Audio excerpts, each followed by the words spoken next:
Hello guys, in this video, you will learn how you can insert signature in Google Docs. So now to start, open any Google documents that you have.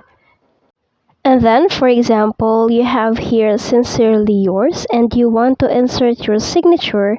What you can do is just to tap on insert and then just tap on drawing. Now right here on drawing, what we can do is just to tap on this line and then select the line that you want. What we want to select is the scribble. Now just tap on that and then create your signature.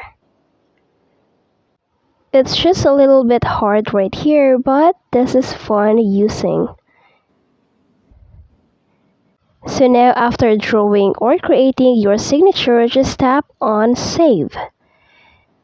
And then right here is your signature. What you can do is to adjust this to fit in our document. And that's it. I hope this video helped you out. Thank you for watching. Don't forget to like and subscribe.